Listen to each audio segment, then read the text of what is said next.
Sigma institute of excellence and part 2 of poverty के part 3। अरे बाप रे, बहुत पढ़ा लिया, इतना पढ़ के कहाँ जाएंगे। रिलेटिव पॉवर्टी के ऊपर हम आए मेरे हिसाब से। आज तो मतलब पॉवर्टी के भुक्के निकाल देते हैं, पॉवर्टी खत्म कर देते हैं। चलेगा? चलो ठीक है। देखो 5.2.2 रिलेटिव पॉवर्टी के बारे में बात करते हैं। रिलेटिव पॉवर्टी मतलब रिलेटिव गरीबी, ठीक है। ऑलरेडी मेरे हिसाब से पार्ट 1 में मैंने इसको समझाया हुआ था, है ना। वो गांव में पहले के ज़माने में किसी के पास 100 बकरियां है, बकरियां मतलब गोट, और किसी और बंदे के पास 10 गोट है, गोट मतलब बकरियां, ठीक है। तो ये रिलेटिवली इससे गरीब हुआ, ठीक है। और किसी के पास 1 गोट है, 1 गोट, तो ये इससे रिलेटिवली अमीर हुआ। कोई डाउट है? इससे ये गरीब और इससे ये गरीब, रिलेटिव गरीबी, और ये जो बंदा है इन दोनों से गरीब है, ठीक है। पता चला है तो जय श्री कृष्ण। इन the concept of absolute poverty, हम एब्सोल्यूट पॉवर्टी में क्या कर रहे थे? आप पार्ट 2 पूरा पढ़ के बैठे हो, वापस आया MCE सॉरी प्रिंस राठौड़ वापस आया। एब्सोल्यूट पॉवर्टी का जो कॉन्सेप्ट था उसके अंदर आप MCE पढ़ चुके हो। क्या पढ़ चुके हो? MCE पढ़ चुके हो। मिनिमम कंजप्शन एक्सपेंडिचर, रहने दो उसको। Required for satisfying minimum needs, bare minimum बोलते थे, इज टेकन इनटू कंसिडरेशन, जिसको ध्यान में लिया जाता था। ध्यान, शायद हिंदी में ऐसे लिखा जाएगा, it's okay. But in the concept of relative poverty, income inequality existing in different groups of people living in society is considered. हम इनकम इनइक्वालिटी के बारे में बात करेंगे। हमने तो गॉड का एग्जांपल लिया पुराने जमाने में। ऐसा हो सकता है कोई 30,000 कमा रहा है, ऐसा हो सकता है कोई 1 लाख कमा रहा है, ऐसा हो सकता है कोई 10 लाख कमा रहा है, ठीक है। तो यहां पे हम रिलेटिव गरीबी की बात करेंगे। ये बंदा है, इससे रिलेटिवली ये A है, ये B है, C है। B है, B's income is greater then of A, लेकिन C income is greater then of B। जो B है वो रिलेटिवली A से अमीर है, लेकिन वो फिर रिलेटिवली C से गरीब है। सो इसको हम बोलते हैं रिलेटिव पॉवर्टी। कैसा poverty? Relative poverty.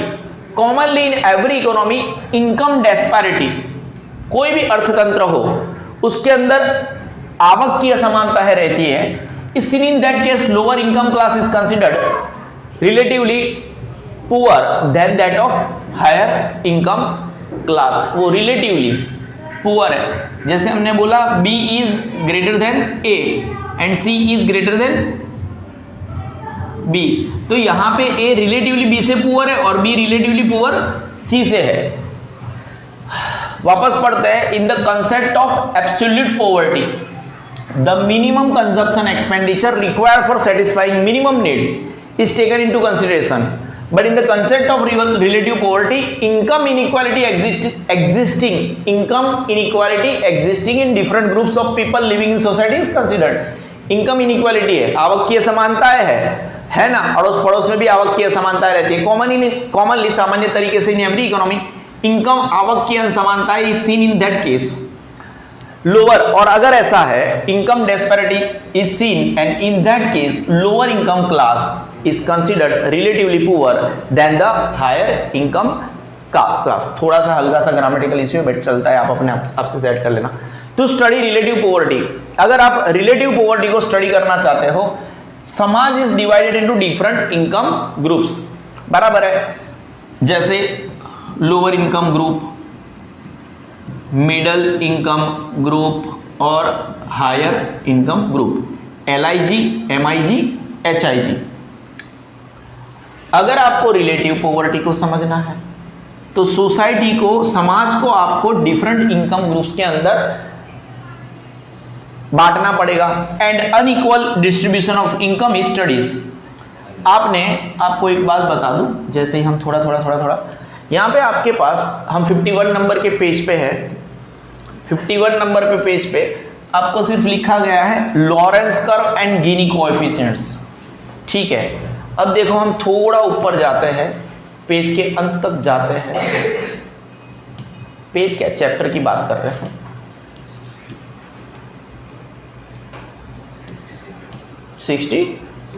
Okay 51 number का पेज था, उससे खत्म होके 64 ग्लोसरी के ऊपर जाते हैं हम। कहाँ पे जाएंगे, ग्लोसरी पे जाएंगे। हालांकि आपके पर्टिकुलर चैप्टर में कभी भी कुछ भी नहीं दिया गया है, but here there is information about Lorenz curve. मैं आपको दिखाता हूं। Here there is information about Gini coefficient in economics. Lorenz curve is graphical representation of distribution of income and property. ठीक है। In 1905, Max O. Lawrence explained the inequality of property through Lawrence curve. Now, गिनी ने कोई coefficient दिया, is numerical measurement of distribution of income and property based on Lawrence curve. It lies between 0 to 1. अगर गिनी coefficient 0 है, if the value of Guinea coefficient is 0, then it shows equal distribution of income. आवक की समानता है। If the value of Guinea coefficient is 1, then it shows that कि पूरे देश की सभी प्रॉपर्टी किसी एक व्यक्ति के हाथ में है। More the value of Guinea coefficient, more the unequal distribution of. देखो हम आपको दिखाते हैं, एक सेकेंड लगेगा थोड़ा गूगल करने में, तो आपको ज़्यादा पता चलेगा। वो लाइट को थोड़ा देख लेना ना, एक सेकेंड देख लो एक पहले।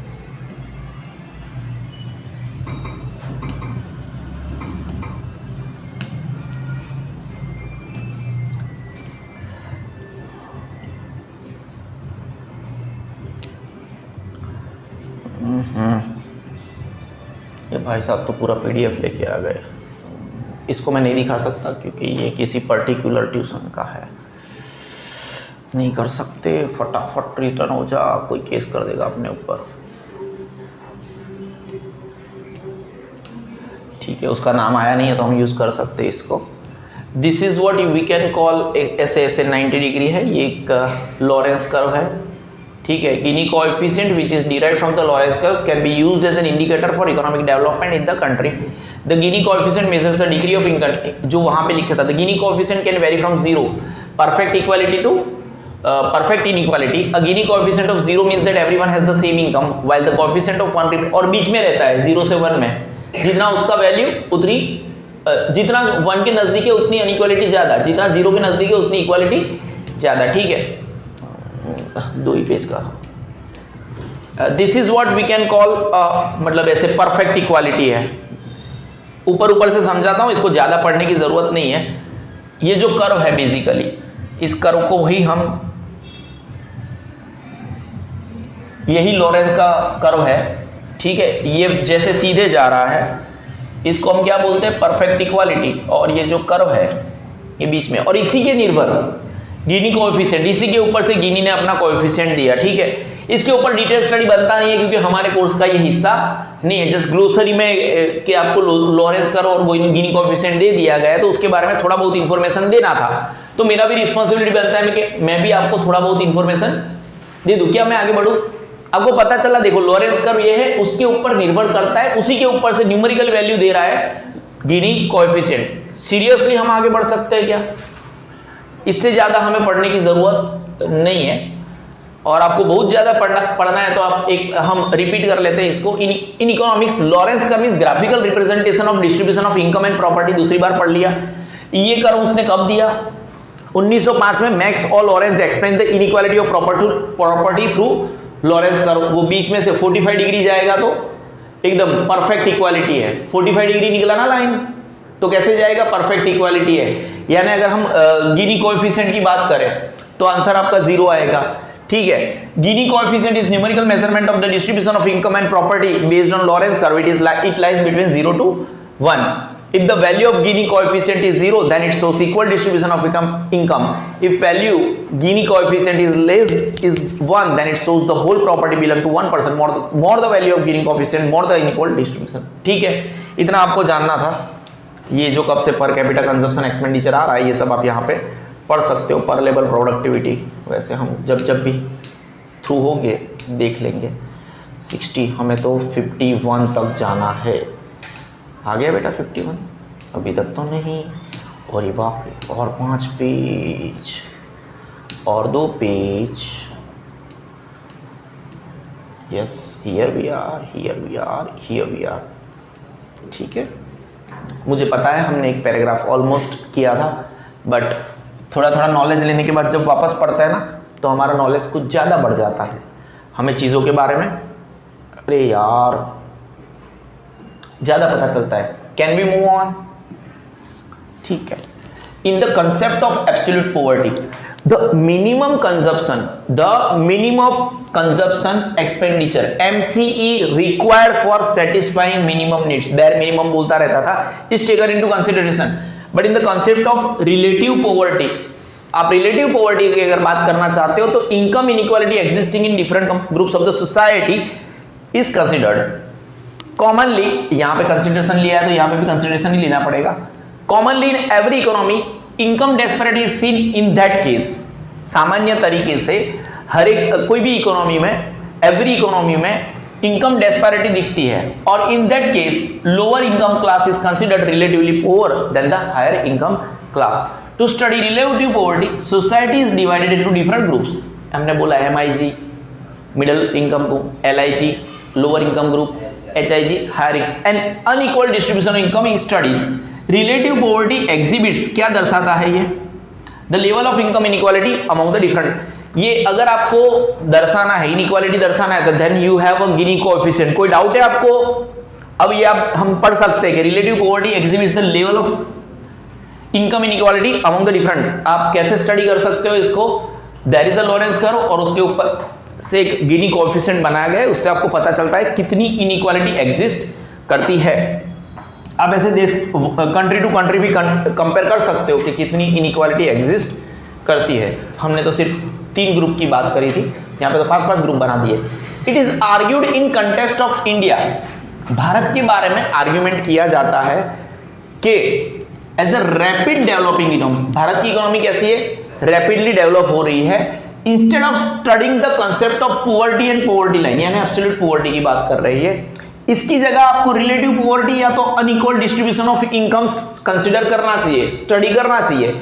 भारत के बारे में क्या आर्ग्यू किया जाता है? It is argued in contest of India, Bharat के बारे में यह आर्ग्यूमेंट किया जाता है क्योंकि भारत एक रैपिड डेवलपिंग इकोनॉमी है।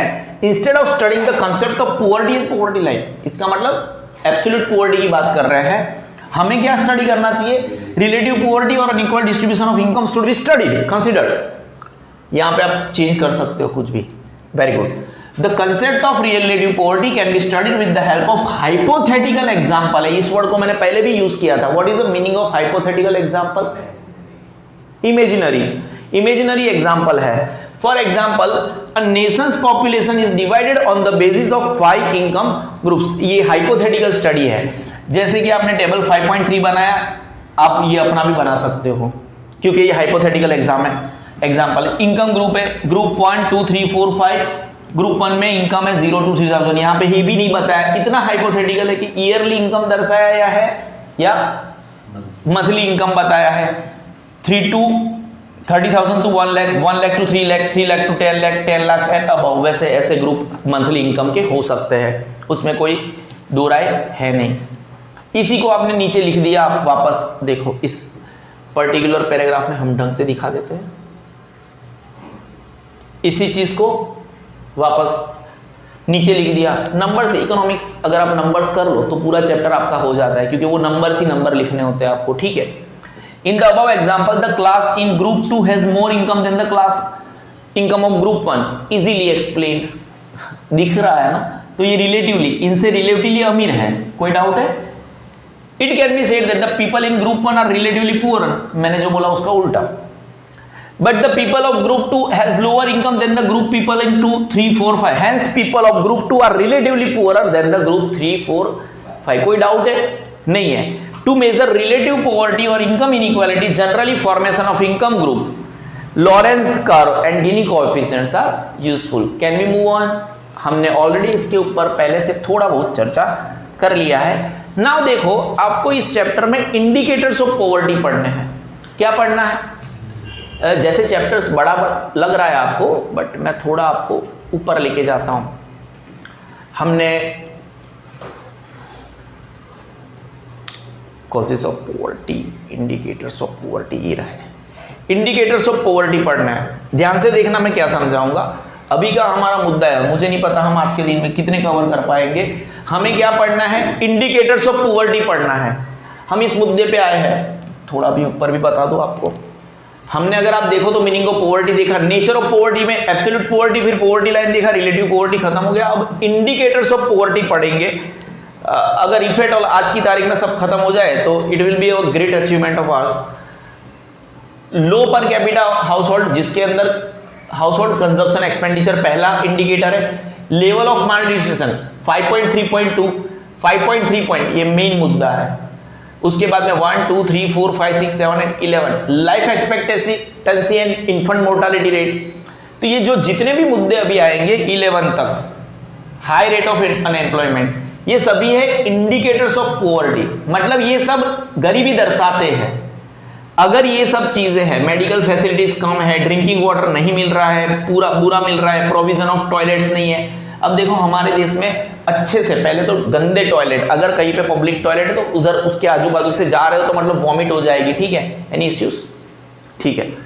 अब यहाँ पे इतने मतलब हाईफाई टॉयलेट्स बन रहे हैं, we are spending too much amount. घर भी बन रहे हैं अच्छे से, झोपड़पट्टियाँ हट रही है, ठीक है। जो दुनिया की सबसे बड़ी झोपड़पट्टी है धारावी की, वो भी हट रही है।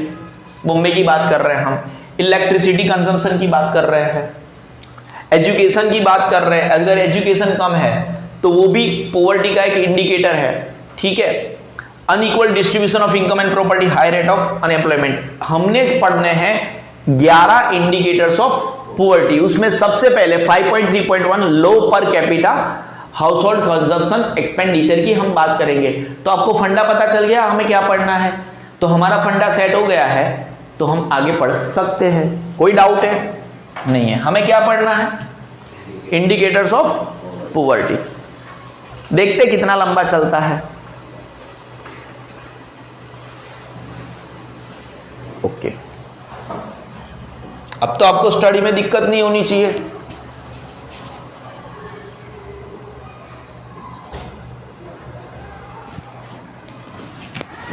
देखो,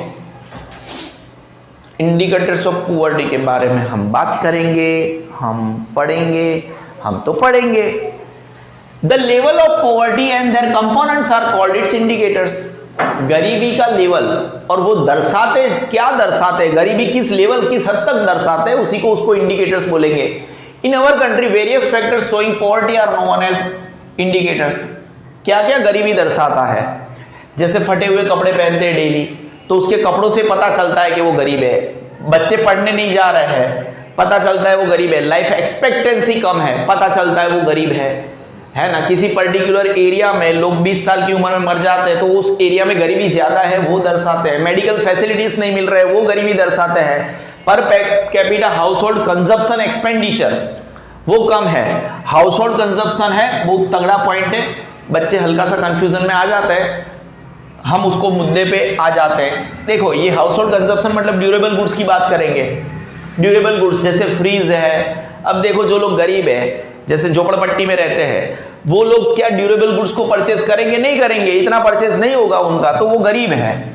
indicators are useful to know poverty and levels of poverty. With this we can know the nature and measurement of poverty.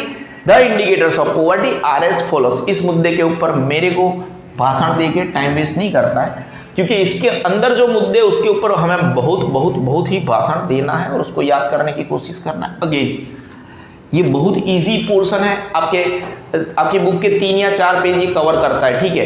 लेकिन ये इतना इजी पोर्शन है, और अगर गलती से आपको नंबर याद रह जाते हैं तो आपका काम हो गया।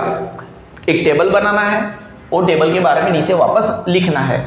पर capita household consumption expenditure. देखो, पहले तो आप क्या करो, कभी भी किसी भी चीज को, जैसे मैं इन डिटेल पढ़ा रहा हूं, इन डिटेल मेरे वीडियोस देखो, या तो आपके टीचर पढ़ा रहे हैं उसको देखो, फिर उसका रिवीजन करो। और आपको एग्जाम में अगर मार्क्स लाना है ना, तो कीवर्ड्स डिसाइड करो कि ये कीवर्ड्स लिखोगे तो आपको मार्क्स मिलेंगे, रटने की जरूरत नहीं है। फिर भी the per capita house hold expenditure, मैं बताता हूं ये क्या चीज है। यहां पे भी लिखा है, is the amount of income of a family spends on an average on consumption of goods and services. मतलब कि एक बंदा गुड्स और सर्विसेज को कंज्यूम करने के लिए कितना खर्च करता है। एक अमाउंट पर कैपिटा यानी माथा डीठ, पर हेड, अगर एक फैमिली में 5 लोग हैं और पूरी फैमिली अगर 10,000 रुपीज खर्च करती है हाउस होल्ड कंजप्शन एक्सपेंडिचर पे, किसके ऊपर, जो अभी तक आप क्या बोल रहे थे, मिनिमम कंजप्शन एक्सपेंडिचर, MCE, यहां पे है HCE, house hold consumption expenditure. तो 5 लोग हैं तो डिवाइडेड बाय 5 यानी 2000 उसका आएगा per capita house hold expenditure. House hold expenditure is the amount of income of a family. किसी पर्टिकुलर फैमिली की अगर इनकम 1 लाख है, उसमें से वो 20,000 अगर इसके पीछे, तो वो 20% हो गया, ठीक है। On an average is the amount of income of a family spends on an average consumption of goods and services. It is calculated at the market prices of durable goods. Like हम किसके पीछे, cars के पीछे, washing machines के पीछे and computers के पीछे, durable goods dot dot dot. The Nations total spending, ये एक अगर आप इस मुद्दे को लिख रहे हो तो ये सब it is calculated durable goods, ये इसको अंडरलाइन कर लेना होता है, ठीक है। ड्यूरेबल गुड्स और the per capita house hold expenditure is the amount of family spends on an average on consumption of, इसको अंडरलाइन कर दो, आपका काम हो गया। और लिखने के बाद the Nations total spending on such goods is divided by the, यहां पे अगर आपको ये निकालना है पर capita household consumption expenditure, तो भारत देश में टोटल एक्सपेंडिचर, टोटल स्पेंडिंग क्या हो गया, आप गूगल कर सकते हो, पर कैपिटा हाउस होल्ड कंजप्शन, तो डिवाइडेड बाय टोटल पॉपुलेशन। हमने पूरे देश ने ऑन सच गुड्स, कैसे goods, total spending on durable goods, जैसे कि कार्स, वॉशिंग मशीन, जैसे आपने इसके अंदर जो जो गुड्स और जो जो सर्विसेज इंक्लूड करनी है आपके देश को काउंट करने के, स्पेंडिंग ऑन सच गुड्स मतलब ड्यूरेबल गुड्स लिख दो, क्या लिख दो, डिवाइडेड बाय टोटल पॉपुलेशन। आपको क्या मिल जाएगा, एवरेज मिल जाएगा, क्योंकि वहां पे एवरेज है, आपको पता है एवरेज कैसे मिलेगा, टोटल तो आपको पर कैपिटा मिल जाएगा। दिस पर capita consumption expenditure for developing countries is much lower than that of developed countries. क्यों, हमारे देश में कार अभी भी नॉर्मल नहीं है, at the same time America जैसे देशों में कार नॉर्मल है, कार यहाँ पे इन्वॉल्व हो गई। हमारे देश में फ्रिज नॉर्मल होने से पहले, टीवी नॉर्मल होने से पहले उनके देश में नॉर्मल हो चुका था, हर एक घर में टीवी हुआ करता था। हाँ, आज हमारे घर में मोस्टली घरों में टीवी रहता है। And in this sense developing countries are poor. Okay, the following table shows per capita consumption expenditure of many countries. हम फिर से पढ़ते हैं, ज्यादा पता चलेगा। पर कैपिटा हाउस होल्ड एक्सपेंडिचर ये क्या चीज है, is the amount of income of family spends, यानी क्या, Nations total spending on such goods, यानी जिसको आप ड्यूरेबल गुड्स को आप durable goods divided by total population, इसीलिए तो पर कैपिटा आएगा। Per capita house hold expenditure is the amount of income of family spends. कोई फैमिली अपनी इनकम का कितना हिस्सा इसके ऊपर खर्च करना चाहती है on an average consumption of goods and services. थोड़ा ज्यादा पढ़ते हैं, it is calculated at the market price of the durable goods, market price के ऊपर, like cars, washing machines, computers and so on. The Nations total spending on such goods, Nations total spending on such goods is divided by the total population to calculate this, ठीक है। the per capita consumption expenditure, per capita, इसको मैंने पहले भी बताया था, पहले क्या आया था, MCE, इसके भी आगे PC लगा दो, per capita minimum consumption expenditure. यहां पे क्या हो गया, पर capita house hold expenditure. Doubt है कोई इश्यू, हम पर कैपिटा माथा दीठ कितना कंज्यूम करने के लिए कितना खर्चा करते हैं, for developing countries much lower than that of the developed countries. America के हिसाब से, यूके के हिसाब से, जापान जैसे कंट्रीज के हिसाब से कंपैरिजन करें तो हमारा काम क्या होगा, बहुत हम इसके ऊपर खर्चा कम करते होंगे। And in this sense developing countries are relatively poor. The following table shows per capita consumption expenditure, आपको लिखना आएगा per capita consumption expenditure, per capita consumption expenditure में कब से, जो हमारे ऑलरेडी 2 वीडियोस हो चुके हैं, इसमें हर एक वर्ड को, हर एक टर्मिनोलॉजी को ढंग से पढ़ा रहा हूं। पर कैपिटा कंजप्शन एक्सपेंडिचर, मुझे नहीं लगता वीडियो देखने के बाद आपको लिखने में आपत्ति होनी चाहिए, ऑफ मैनी कंट्रीज। एक बार और पढ़ाने की जरूरत है कि मैं आगे बढ़ूं? ठीक है, वर्ड्स आप निभा लेना। ये है वापस, ऑलरेडी आपने एक बार ऊपर लिख चुके हो कि ये जो टेबल है वो है पर कैपिटा कंजप्शन एक्सपेंडिचर का है। ठीक है, टेबल 5.4 एग्जाम में लिखने की जरूरत नहीं है। पर कैपिटा कंजप्शन एक्सपेंडिचर ये कहां से लिया गया है, सोर्स इसका क्या है, www.worldbank.org से लिया गया है। कंट्री से सबसे पहले US, UK, Japan, Pakistan, China, India, ये हमारे 2 पड़ोसी हैं। यूएसए है यूनाइटेड स्टेट्स ऑफ अमेरिका, वो 31,469, कितना 31,469, 3 और 1 4, 3 2 जा 6, 3 3 जा 9। कोई डाउट है हो तो भी अपने हिसाब से सेट कर लेना। यूके 25,828, ठीक है। 25 ऐसे ही याद रखो, मेरे पास इसके लिए कुछ जुगाड़ है नहीं है। 28 है, बीच में 5 डाल दो, क्या है 28 यहाँ पे 5 डाल दो, 28 25,828। ये डॉलर में है खर्चा, किस में है, डॉलर में है। जापान 22,149, यहाँ ऊपर भी 14 आ चुके थे, यहाँ पे भी 14 आ गया, यहाँ पे भी 9 था, यहाँ पे भी 9 आ गया। 22,149। पाकिस्तान हालत खराब है, हमसे भी खराब है, 603 रुपया खर्च करती है, छक्के ज्यादा है उधर पे।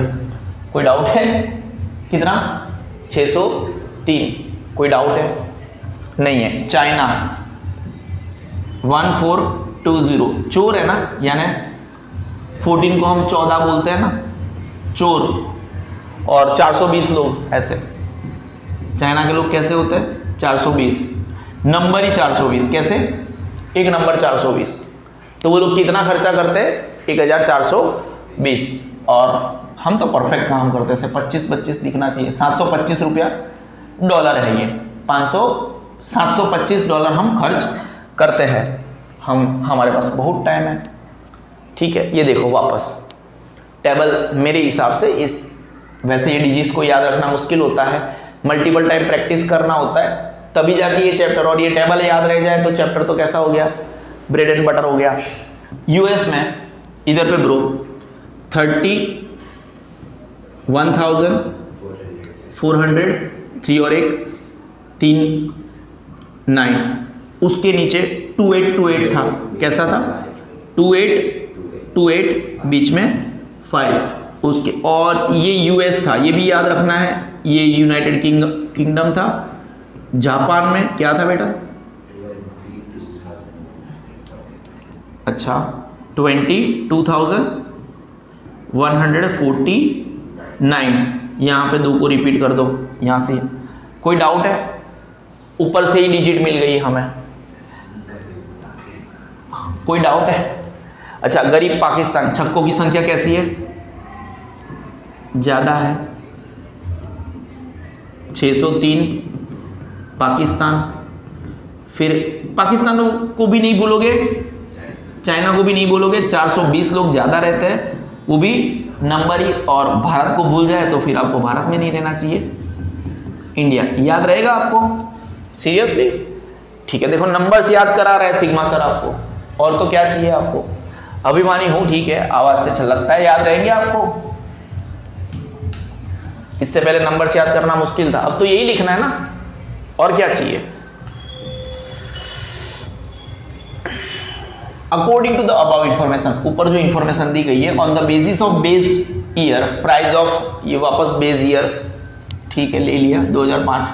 इन the year 2014 the per capita household consumption expenditure was $725 in India, 31,469 in USA, UK में 28 बीच में 5 लगा दो, जापान के अंदर 22,000। अगर नंबर्स लिख लिए फिर तो मार्क्स मिलने ही मिलने हैं। The per capita household consumption expenditure is very less in India as compare to US and UK. Relative की बात कर रहे थे हम, और ये आपको हम बात याद करवा दे, हम पढ़ रहे हैं इंडिकेटर्स ऑफ पॉवर्टी। क्या पढ़ रहे हैं? Indicators of poverty. उसमें सबसे पहला इंडिकेटर्स आपका था 5.3.1 पर, ये एग्जाम में 5.3.1 नहीं लिखना है, पर capita household consumption expenditure, बराबर है। पहले मैंने याद करवाया था PCMCE, उसकी जगह पे आपको लिखना है PCHCE, per capita household consumption expenditure. मेरे हिसाब से आपका हो गया। आई डोंट थिंक सो कि मुझे रिवाइज करवाने की जरूरत है, मैं आगे बढ़ रहा हूं। Second number, indicators of poverty का दूसरा आपको दर्शाता है कि हम पुअर है। Malnutrition is such a situation in which the food taken by individual lacks calories, proteins, carbohydrates। क्या क्या इसके अंदर कम होगा? जिसके अंदर कैलोरीज की कमी होगी, like protein, carbohydrates, vitamin and minerals. अगर आप कैलोरी की बात कर रहे हो तो आप किसकी बात कर रहे हो? प्रोटीन्स की बात कर रहे हो। आप किसकी बात कर रहे हो? कार्बो, बचपन में पढ़ते थे, भले कॉमर्स के स्टूडेंट्स हो। विटामिन्स की बात करते हैं आप, और मिनरल्स की बात करते हैं। ये सब जानना है कि ये सब क्या है। बॉर्नवीटा का पाउच ले लेना, पीछे देख लेना। हम आगे बढ़े, ठीक है। मैल न्यूट्रिशन, देखो मैल साइंस की भाषा में मैल स्टैंड्स फॉर बैड। मैल का मतलब क्या होता है? बैड। जैसे कैंसर में भी अगर मैलिग्नेंट ट्यूमर है तो फिर वो बुरा है, बिनाइन ट्यूमर है तो वो फिर अच्छा है। जैसे कैंसर में क्या अच्छा था लेकिन ठीक हो सकता है। साइंस की भाषा में MAL stands for bad. Bad nutrition is such a situation in which the food taken by individual lacks calories, जैसे कि protein, carbohydrates, vitamin and minerals, ठीक है। PCVM की कमी है। हम आगे बढ़े। In India, in spite of an increase in agriculture production, people with low income are unable to get nutritive food because of low per capita income and unequal distribution of income. India's information regarding people with malnutrition is as follows। वापस हमें disease के साथ बात करनी पड़ेगी। ये chapter ऐसा ही है, इसीलिए बच्चों को थोड़ा टफ लगता है, लेकिन अभी तक हाल फिलहाल हम नंबर्स के साथ भी बैंक ऑन टारगेट है। हम पढ़ रहे हैं, क्या पढ़ रहे हैं बेटा? Indicators of poverty. उसमें पहले हमने क्या पढ़ा? PCMCE नहीं, per capita minimum consumption expenditure नहीं, per capita HCE house hold consumption expenditure. कोई डाउट है? उसके अंदर आपने ड्यूरेबल गुड्स के बारे में बात करी, वो कैसे मिलेंगे उसका फॉर्मूला भी देख लिया। अब हम पढ़ रहे लेवल ऑफ माल न्यूट्रिशन। तो माल न्यूट्रिशन एक ऐसी व्यवस्था है, एक ऐसी सिचुएशन है इन विच जो आप खाना खा रहे हो बाय इंडिविजुअल। जैसे कि हम गुजराती लोग जो दाल बनाते हैं, I am talking about all the Gujarati people. दाल समझते हो? दाल जो हम राइस में डाल के खाते हैं, बराबर है। वो जो हमारी मम्मी या हमारी वाइफ जो दाल अंदर डालती है ना, उतना दाल वो हमें एक्चुअली इंडिविजुअल बंदे को चाहिए, पर ये तो उसके अंदर पानी डाल के इतनी पतली दाल बनाते हैं और वो घर के 5 लोग वही खाते हैं। कभी कभी तो मेरी वाइफ बनाती है, वो 9 लोग खाते हैं, ठीक है। तो वो कितनी पतली हो जाएगी? क्या हमें न्यूट्रिशन मिल रहा है? नहीं मिल रहा है। कोई डाउट है आपको? फिर हमें एप्पल खाने पड़ते हैं, वो वगैरह वगैरह वगैरह। आप समझ रहे हो चीज़ों को? तो हम जो खाना खाते हैं lacks calories, proteins, carbohydrates, vitamin and minerals. In India, in spite of an increase in agriculture production, हमारे देश में एग्रीकल्चर प्रोडक्शन बढ़ा है लेकिन पॉपुलेशन भी बढ़ा है, उसके बारे में हमें चर्चा नहीं करना है। People with low income are unable to get nutritive food, क्यों? Because of low per capita income and unequal distribution of income. India's information regarding people with malnutrition is as follows. ये था level of malnutrition. Level of malnutrition के अंदर क्या था friends? Level of malnutrition है second point. सबसे वाला point, पहले वाला पॉइंट क्या है आपका?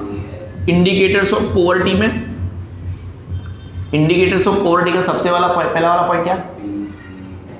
PCHCE, per capita household consumption expenditure. ठीक है। Measurement of malnourished people in percentage है। देखो थोड़ा कंफ्यूजिंग है, इस डेटा को अगर आप याद रख सकते हो तो आप महान हो, मैं अगर याद करवा सकता हूं तो मैं भी महान हूं। ठीक है। ईयर है 19, देखो सबसे पहले ये टफ क्यों है, ये ईयर भी वेरी करता है। इसमें +10 है, +5 है, +5 है, +4 है। ठीक है। ईयर में भी डिफरेंस है, पहले मैं जो सेग्रीगेशन है वही दिखा दिया। टोटल इंडिया का कोष्टक है, जब 1990 के अंदर हमारे देश में 23.7 कितने लोग? 20। अभी ये पढ़ रहे हैं हम indicators of poverty. Indicators of poverty के अंदर लेवल ऑफ माल न्यूट्रिशन, पर capita household consumption expenditure हो गया, उसके नंबर्स भी मेरे हिसाब से हो गए। अभी हम पढ़ रहे हैं टोटल माल न्यूट्रिश्ड पीपल। ये है 1992 का डेटा, 1992 का डेटा है। ठीक है। देखो 2, 9 में से 2 जाएगा, कितना बचेगा? 7 है ना। और 9 पहले 2 बार है, और टोटल देखे जाए तो कितनी बार है? 3 बार। ठीक है। 1992 पहले 2 बार है, टोटल देखने जाए तो 3 बार है, और 9 में से 2 जाएगा तो 7, आखिरी डिजिट पॉइंट के बाद का। अजीबो गरीब तरीके से याद रखते हैं, लेकिन याद रखते हैं। बाकी कोई अपने हिसाब से डेटा याद करके बताए न्यूमेरिकल्स, हम मान जाएंगे उनको। प्लीज यहां पे ध्यान दे बेटा, प्लीज यहां पे ध्यान दे। अब देखो 10 साल बाद 2002 के अंदर, ठीक है, हमने आपको पता है इंडिया की बात अगर हम बात करें, इंडिया में आपने थोड़ी देर पहले क्या पढ़ा था, आपको याद है? इंडिकेटर्स ऑफ पुअर्टी, पर capita household consumption expenditure, उसमें इंडिया का कितना था? 725। हमने नंबर्स याद रहते हैं, बराबर है। अमेरिका का कितना था? कितना था? 31,000। अच्छा 31,000, 3 और 1 4, फिर वेरी गुड। कैसे याद रहा? मेरे तरीके से। यूके का कितना था? 2825। ठीक है। फिर जापान, ये मैं ये याद करा रहा हूं कि मेरी टेक्निक से नंबर याद करना फिर भी आसान है। ठीक है। जापान का कितना था? 22,100। Very good, 22,149। Very good. ठीक है, नीचे देख के नहीं बोल रहे हो, श्योर? फिर कौन भूलेगा? छक्के बहुत ज्यादा है। चाइना कैसे भूलोगे? कोई चांसेस है? और इंडिया? ये अगर आज हो चुका है, अगर ये टेक्निक आपको याद है, इसको लिख के रखते हो कैसे याद रखना है, तो आप एग्जाम हॉल में भी इसको निभा लोगे, पूरे साल पढ़ोगे कैसे भी करके। कभी कभी तो रट जाता है नंबर्स। हम आगे बढ़ते, मैं ऐसा बताना चाहता हूं कि मेरी टेक्निक सही है। पहले 1990 में 2 बार है 9, टोटल 3 बार है 0.7। कोई डाउट है? नहीं है। अब यहां पे 2002 में क्या करेंगे हम? यहां पे याद रखना थोड़ा मुश्किल है, ठीक है ना। इसमें से एक काट लो, एक लेके आओ, 3 में से 2 गया, 1 7 यहां से। ये बहुत नेक्स्ट लेवल टेक्निक है। और 2 और 3 5, बहुत नेक्स्ट लेवल टेक्निक है। उस आप जब टेबल एक बार मेरे से पढ़ोगे और अगर एग्जाम हॉल में आ गया, मल्टीपल टाइम रिवाइज किया है, तो आप ऐसे करना कि यहाँ पे हमने क्या किया था, ठीक है। फिर 2005-7 के अंदर यहीं पे है, इसको हटा दो,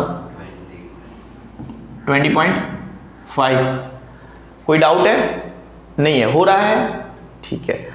अब वापस 5 साल बाद, अगर 5 साल बाद है तो कितना था, 10, 5 साल बाद सबसे पहले इसमें से 5 कम कर दो, क्या कर दो, 5 कम कर दो और एक पॉइंट डिजिट हम प्लस कर देते 6, और क्योंकि ये कितने साल बाद है, 4 साल बाद, तो यहां से 4 माइनस कर दो, 0.4। याद रहेगा? सब कुछ याद करा दिया, देखो, गेटिंग माई पॉइंट। नंबर को याद रखना बड़ा मुश्किल ही नहीं, नामुमकिन है, उस नंबर को मैं याद करवा रहा हूं। हम अलग है, सिग्मा इंस्टीट्यूट ऑफ एक्सीलेंस। +10 है, 2 बार 9 है, टोटल 3 बार 9 है, ठीक है। 9 में से 2 जाएगा 7। फिर हमने क्या किया, ये यहां से ये 10 साल बाद है, इसमें से 1 काट लिया, ठीक है। फिर 7 को लेके आए और 5। फिर 2005, 5 साल बाद का डेटा है हमारे पास, हम क्या करेंगे, 20.5। फिर वापस 5 साल बाद है, पहले तो 5 काट लेंगे और 1 ऐड कर लेंगे। फिर 4 साल बाद है तो हम क्या करेंगे, 2। हो गया, 4 डिजिट काट लिया। होगा आपसे, ये था इकोनॉमिक सर्वे 15-16। हम आगे बढ़े। इस चैप्टर में सबसे टफ क्या है, नंबर्स। हम उस नंबर को निभा रहे हैं। प्लीज दोस्तों को शेयर करो, मैं बहुत मेहनत करता हूं, अपने दोस्तों को बोलो प्लीज के वीडियो देखें और अप्रिशिएट करें। अगर वो देखेंगे, अच्छा लगेगा उनको, तो अप्रिशिएट भी करेंगे, दूसरों को भी बोलेंगे। According to the about table, in the time period of 1990-92, India had total 23.7 of the malnourished people. Likewise, in the year 2002, India had 17 वो रिस्पेक्टिवली लिख दिया है of malnourished people population respectively. According to FAO 2015 report, the situation of food security in India ranked second in the world in measurement of malnourished, which indicates poverty in India. कोई doubt है? नहीं है। ये ऐसा बोलना चाहते हैं, पानी पी। यहाँ तक का तो डेटा हमारे ऊपर के हिसाब से ही था। हम एक बार फिर से वो डेटा दिखा देते हैं आपको, ठीक है। सिर्फ उसको ही छापना है और डेटा लिख दिया, फिर तो मार्क्स मिलने ही मिलने हैं, बराबर है। फिर according to FAO food and agriculture organization, उन्होंने 2015 में एक रिपोर्ट पब्लिश किया, जिसमें अगर आपको तो ऐसा लगना चाहिए कि फूड सिक्योरिटी में इंडिया सेकंड है, तो फिर इंडिया तो अच्छी हालत है, लेकिन आपको ये देखना चाहिए फूड सिक्योरिटी में मालन्यूरिशमेंट की बात कर रहे हैं, उसमें इंडिया सेकंड रैंक है। कौन सा है? अगर फूड सिक्योरिटी में फर्स्ट नंबर होता तो फिर देखने की बात क्या है, फूड सिक्योरिटी में फर्स्ट रैंक होता, सेकंड रैंक होता, मतलब आपको कोई टेंशन है ही नहीं। लेकिन ये रिपोर्ट है फूड सिक्योरिटी में मालन्यूरिशमेंट के ऊपर रिपोर्ट है। फूड सिक्योरिटी में situation of food security in India rank second in the world in measurement of, मतलब हम टॉप पे है। फूड सिक्योरिटी इन मालन्यूरिशमेंट हम वहां पे टॉप पे है, टॉप 3 में। यहां पे तो सिल्वर मेडल मिलता है। अभी तक ओलंपिक में इतना हम खर्चा करते हैं स्पोर्ट्स में, इन स्पोर्ट्समैन के ऊपर, पूरे दिन खेलते हैं, इतने महंगे महंगे कोच लगाते हैं ये लोग, अभी भी एक सिल्वर मेडल नहीं मिला है। हम इतना बड़ा कंट्री है, ठीक है। किस हिसाब से होता है, which indicates poverty in India. कोई डाउट नहीं है। देखो, आपको मेरे कपड़े थोड़े अलग लगेंगे क्योंकि हमारा जो कंटिन्यूअस वीडियो था 1.5 घंटे का, उसमें कुछ 15 मिनट के पोर्शन के अंदर वॉइस नहीं है, ठीक है। तो एक्सट्रीमली सॉरी, मेरे खुद के लिए फील कर रहा हूँ क्योंकि मुझे फिर से बनाना पड़ रहा है, ठीक है। ये पोर्शन के ऊपर नहीं है, ठीक है ना, वॉइस, तो इसको हल्का सा हम फिर से बना लेते हैं। Life expectancy and infant mortality rate. Life expectancy क्या होता है? एक्सपेक्टेंसी, अगर आप किसी भी पर्टिकुलर देश में, जैसे इंडिया में पैदा हुए हो, जैसे ही आपने जन्म लिया, जन्म लेते ही तय हो जाए कि आप अच्छे देश में पैदा हुए हो, जहां पे हेल्थ कंडीशन अच्छी है, ठीक है, खाना अच्छा मिल रहा है, थोड़ा रिलेटिवली अमीर देश से हो, तो आप तकरीबन कैसा तकरीबन तकरीबन इतना जियोगे। से सपोज इंडिया की, नीचे नंबर अलग है मुझे पता है, से सपोज इंडिया की लाइफ एक्सपेक्टेंसी 70 है, मतलब आप पैदा हुए तो 70 तक जियोगे अप्रोक्सीमेटली, ठीक है। जरूरी नहीं है कि 70 ही जिएंगे, 80 भी जी सकते हैं। पैदा होने के बाद दूसरे दिन भी मर सकते हैं। अभी पैदा होने के बाद दूसरे दिन मर गए, उसको हम बोलते हैं infant mortality rate. Infant mortality अगर रेट है तो किसी के साथ इसको कोरिलेट करना पड़ेगा। हर 1000 बच्चे के ऊपर जो 1000 बच्चे पैदा हुए, वो पैदा हुए बच्चों में से 1 साल के अंदर अगर कोई मर जाता है तो उसको हम बोलते हैं इन्फेंट एवरी 1000 चाइल्ड। कितने? Every 1000 child. अगर पहले 1000 बच्चे पैदा हुए, फिर दूसरे 1000 बच्चे पैदा हुए, फिर तीसरे 1000 बच्चे, फिर उसका एवरेज निकाला जाएगा। What is infant mortality rate? Infant mortality वो चीज है एवरी 1000 बच्चों के ऊपर, ठीक है। वो उसको मतलब ऐसे इक्वेशन, जैसे हमारे देश में एक पर्टिकुलर ईयर में समझो समहाउ 3,40,000 बच्चे पैदा हुए, ठीक है, 3,40,000 बच्चे। अब इसमें से तकरीबन 1200 बच्चे मर गए, 1200 बच्चे मर गए, तो ये रेट हमें निकालना है 1000 बच्चे पे। तो 1000 बच्चों पे कितने मरे, ठीक है। हम इक्वेशन लगाते हैं ना, तो देखो हमारा इक्वेशन कितना आता है, और ये अप्रोक्सीमेट नंबर है, इसको हकीकत से कुछ लेन देन नहीं है, हाइपोथेटिकल नंबर्स है। मैंने कैलकुलेटर्स का बटन दबाया था, आया क्यों नहीं है? शायद कैलकुलेटर को पूरा लगा होगा। अच्छा, वो खुद इन्फेंट था। क्रॉस मल्टीप्लीकेशन होगा 12th स्टैंडर्ड में हो मेरे हिसाब से, पता होना ही चाहिए हमारा। 12 लाख डिवाइडेड बाय 3,40,000,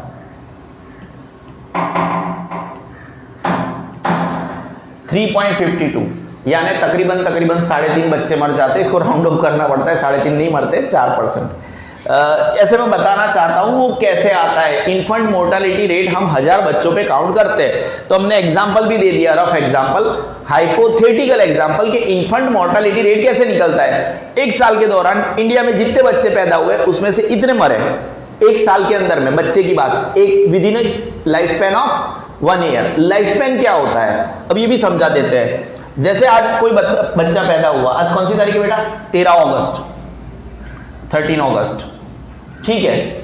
आज कोई बच्चा पैदा हुआ और 15 अगस्त को आजाद हो गया, मर जाता है तो आजाद होता है ना, तो उसका लाइफ स्पैन क्या हो गया? 2 दिन, वो 2 दिन। तो लाइफ स्पैन, ठीक है, जो with in the life span of 1 year, 365 दिन के, अगर 365 दिन के अंदर वो अगर मर रहा है तो वो इन्फेंट मोर्टालिटी आती है। मोर्टालिटी मतलब मर जाना, ठीक है। अब वो रेट को हम कौन से पे काउंट करते हैं? 100 पे नहीं, 1000 पे। तो इतने में से इतने मरे तो 1000 में से कितने मरे, ठीक है। लाइफ एक्सपेक्टेंसी चीज क्या हो गई, और वो हर एक देश की अलग अलग होती है, ठीक है। अफ्रीकन कंट्रीज की लाइफ एक्सपेक्टेंसी अलग होती है। Norway is the highest, Norway has the, because हमें कुछ लोगों ने नॉर्वे का नाम पहली बार सुना होगा, 10वीं स्टैंडर्ड में पहली बार नॉर्वे का नाम सुनते हैं। उनको तो ये भी नहीं पता पूरे ग्लोब के अंदर नॉर्वे जैसा कोई कंट्री है, लेकिन it is one of the greatest country. उसका लाइफ एक्सपेक्टेंसी अच्छा है, उनका पर कैपिटा इनकम अच्छा है, ठीक है, वेरी गुड कंट्री। हम आगे बढ़ते हैं। लाइफ एक्सपेक्टेंसी और इन्फेंट मोर्टालिटी रेट आपको पता चली गया होगा। लाइफ एक्सपेक्टेंसी एक ऐसी चीज है, means that how long newborn baby, जो बच्चा लाइफ स्पैन, जिसका लाइफ स्पैन अगर इंडिया में पैदा हुए हो तो वो तकरीबन कितना होना चाहिए? 68 ईयर्स अप्रोक्सीमेटली होना चाहिए। How long a newborn baby is expected to जिंदा रहना ऑन एन एवरेज, एवरेज की बातें हो रही है, ठीक है। The average life expectancy of people in a country is based on, अब किसके ऊपर निर्भर करता है ये? अगर आप जिंदा रह रहे हो, ज्यादा जिंदा रह रहे हो, आपको पता है जैसे कभी कड़ाके की ठंड पड़ती है, दिसंबर में बहुत तगड़ी ठंडी पड़ती है, पेपर में आता है तगड़ी ठंडी की वजह से 4 लोग मर गए। वो कौन मरते हैं? जो घरों में बंगलों में रहते वो मरते ना, रास्ते पे जो बेचारे सो जाते हैं, जिनके पास घर नहीं है। अब वो इतनी ठंड होती है, okay fine, sorry, life span की बात कर रहे थे हम। तो लाइफ स्पैन कैसे बढ़ेगा? अगर आप अच्छा खाना खाओगे, बुरा खाना खाओगे तो जल्दी मर जाओगे।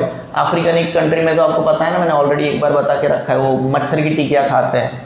न्यूट्रिटिव फूड कैसा मिलता है, cleanliness, pure drinking water and health services, ये सब बातें पूरे चैप्टर में हम कितनी बार कर चुके हैं। पुअर पीपल, उनको इन सब चीज़ों से वंचित रखा जाता है, वो वंचित ही रहते हैं। हमने बोला ना, वो मरते कौन है, ठंड की वजह से। जो रास्ते पे रह रहे हैं, कड़ाके की ठंड पड़ती है, बेचारे मर जाएंगे, ठीक है। Deprived of such facilities, so they have low life, वो कम जिएंगे, ठीक है। कम कौन जिएगा? Life expectancy means that how long newborn baby is expected to live. नया बेबी कितना जिंदा रहेगा on an average. The average life expectancy of people in a country is based on, अगर उनकी लाइफ एक्सपेक्टेंसी कम है या ज्यादा है, वो किसके ऊपर निर्भर करेगी? न्यूट्रिटिव फूड के ऊपर निर्भर करेगी। क्लीनलीनेस, जितनी अच्छी चोखाई, क्लीनलीनेस अच्छी है, स्वच्छ भारत अभियान चल रहा है, पानी कैसा पी रहे हैं, प्योर ड्रिंकिंग वाटर, और हेल्थ सर्विसेज कैसी है। अगर किसी बंदे को अटैक आ रहा है और उसको with in a few minutes अगर एम्बुलेंस आ जाए हॉस्पिटल तक, तो वो जिंदा रहेगा, उसमें नसीब जैसा कुछ होता नहीं है। पुअर पीपल को इन सब चीज़ों से वंचित, सच फैसिलिटीज जैसे खाने की facility, cleanliness, pure drinking water and in सब चीज़ों से वो दूर रहता है, ठीक है, दूर रखा जाता है या उसकी कैपेसिटी नहीं होती है। So they have low life expectancy. और जैसे कि इन्फेंट मोर्टालिटी रेट के बारे में हमने बात करा, infant mortality means number of death taking place पर 1000 चिल्ड्रन, 1000 बच्चे, ऑलरेडी हमने वो नंबर के साथ पढ़ा। Before reaching the age of life span, 1 साल तक पहुंचते पहुंचते, अपना लाइफ स्पैन 1 साल तक पहुंचते पहुंचते कौन लुढ़क गया, है ना। और वो भी रेट किसके ऊपर है? 1000 के ऊपर है। कैसे निकलेगा? वो भी हमने एक हाइपोथेटिकल एग्जांपल निकाल दिया। The rate of infant mortality rate depends on, again वो भी किसके ऊपर?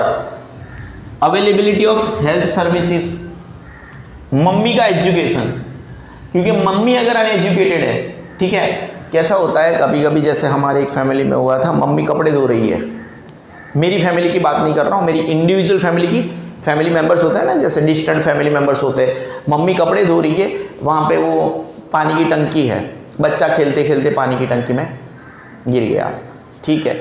तो मम्मी को ये पता नहीं होना चाहिए, इतनी सोच नहीं होनी चाहिए कि पानी की टंकी खुली है, मैं कपड़ा धो रही हूँ, अगर ऐसा कुछ हुआ तो गड़बड़ हो सकती है।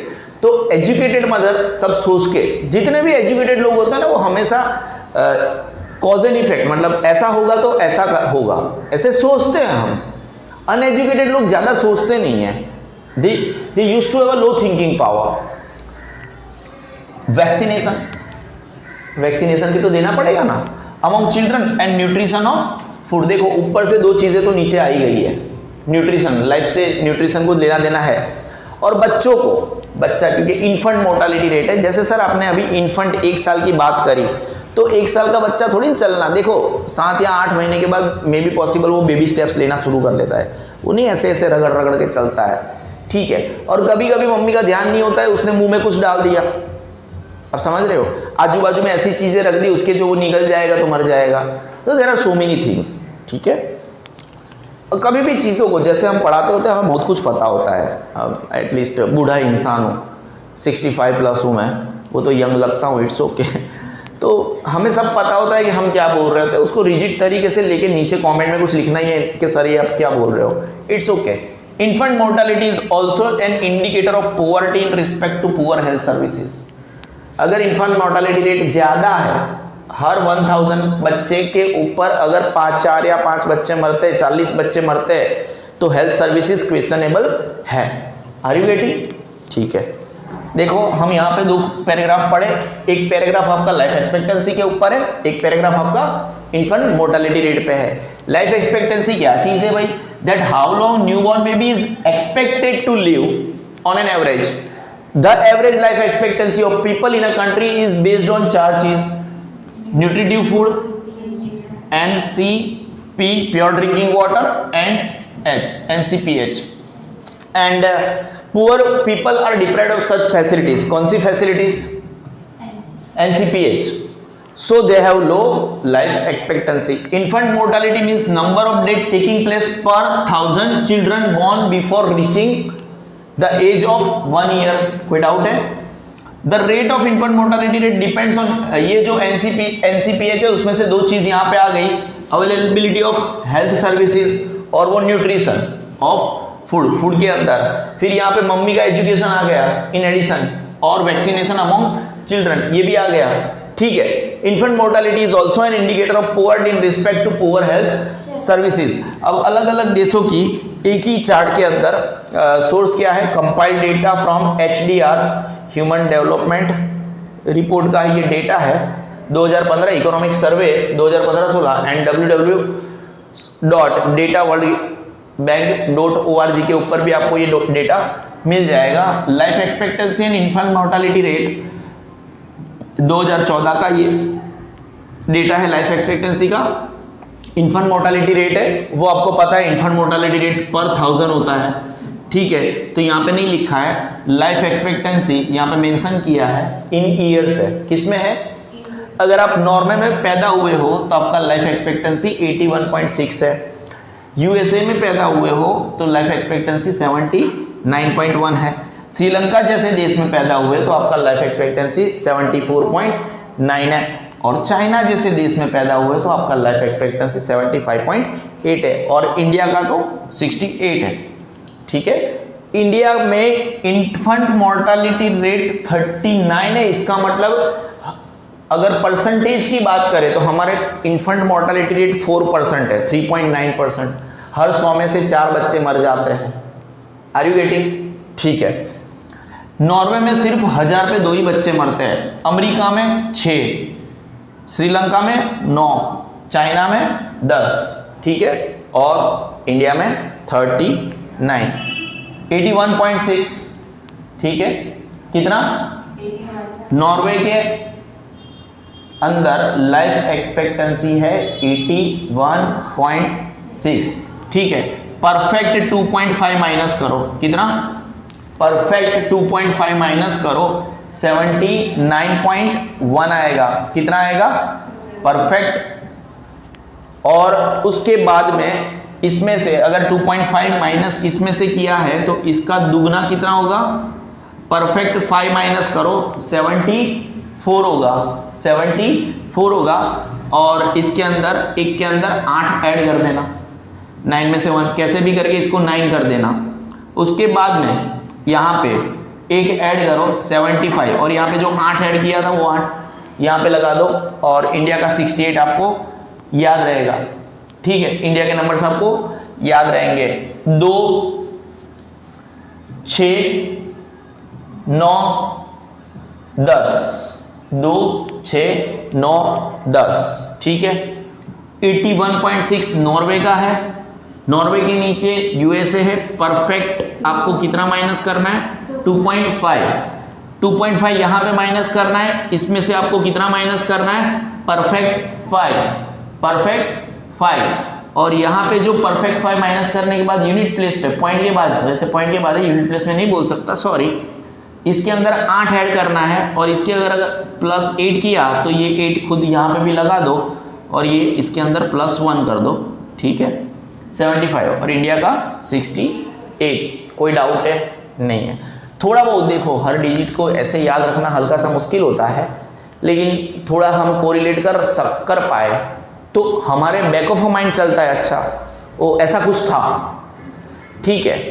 एक डिजिट अगर हमें याद आ जाए तो हम ऐसे पढ़ाने का, डिजिट्स ऐसे याद रखना, सर ये प्लस माइनस क्यों करते हो, रट, इट्स नॉट पॉसिबल टू रटना ऑल दोज थिंग्स। ऐसे लॉजिक से शायद हमें याद रह जाता है। 81.6 है, परफेक्ट 2.5 माइनस करो, ठीक है, 79.1 करके दिखाओ, आता ही होगा। कोई डाउट है? नहीं है। ना ऐसे कैसे बात करते हो, मेरे पे शक करते हो? भावना दीदी शक कर रही है। कितना है? 81.6 माइनस 79.1, 2.5 भावना दीदी, ठीक है। आगे क्या करना है हमें? 79.1 में से परफेक्ट 5 माइनस करना है, परफेक्ट 5, 74.1, पर उसके अंदर कितना ऐड करना है? 8। यहाँ पे +8 कर देंगे 5, और वो 8 को हम यहाँ पे भी लगा देंगे। 75.8, 68.0, 2, 6, 9, 10, 39। उसके लॉजिक आप देख लेना। अकॉर्डिंग टू अबाउ इंफॉर्मेशन, ये तो फिर हमें पता है ना क्या लिखा हुआ होता है।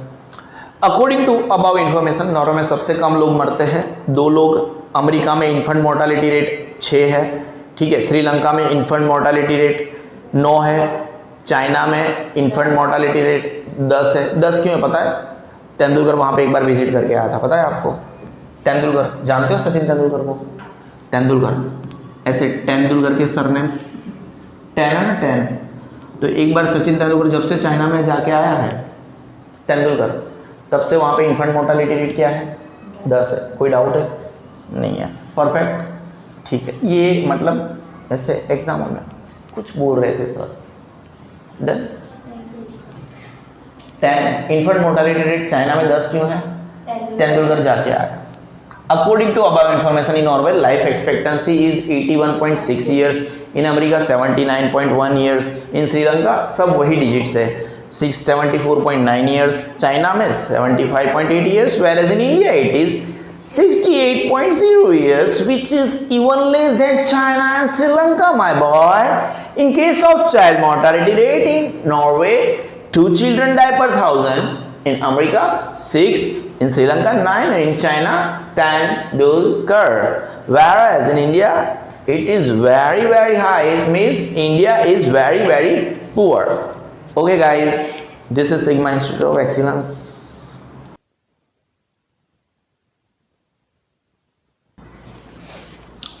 मेडिकल फैसिलिटीज, ये क्या है बेटा हमारा? चौथा वाला इंडिकेटर ऑफ पॉवर्टी। पहले वाला indicator of poverty PCHCE, per capita household consumption expenditure. Second वाला लेवल्स ऑफ माल न्यूट्रिशन। तीसरे वाला life expectancy and infant mortality rate. ठीक है, इन्फेंट मोर्टालिटी है, आपने रेट इंक्लूड कर दिया। अभी चौथा वाला कौन सा है? रेट नहीं है ना, मेन पॉइंट में, मुद्दे में है। ठीक है, ऐसा रखो। चौथे वाला पॉइंट क्या है आपका? MF, medical facilities. In health sectors, health sector हमारे पास, हमारे स्टडी में इकोनॉमिक्स के 5वां नंबर का चैप्टर है पॉवर्टी। इसके अंदर कितने इंडिकेटर्स ऑफ पॉवर्टी है? 11। ये जो 5.3 उसके चौथे मुद्दे पे आया है, ऐसे 5वां, 6वां, 7वां, 8वां, 9वां, 10वां, 11वां। इन हेल्थ सेक्टर्स कौन कौन आता है? डॉक्टर्स आते हैं, नर्स आते हैं, कंपाउंडर्स आते हैं, आर इंक्लूडेड। कोई डाउट है? नहीं है, एकदम डिफॉल्ट लाइन है।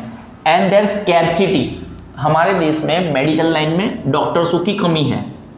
अगर डॉक्टर की कमी है तो लोगों की हेल्थ इंपैक्ट होगी, यानी health services all and all impact होगी, अफेक्ट्स हेल्थ सर्विसेज, उनकी स्कैर्सिटी है।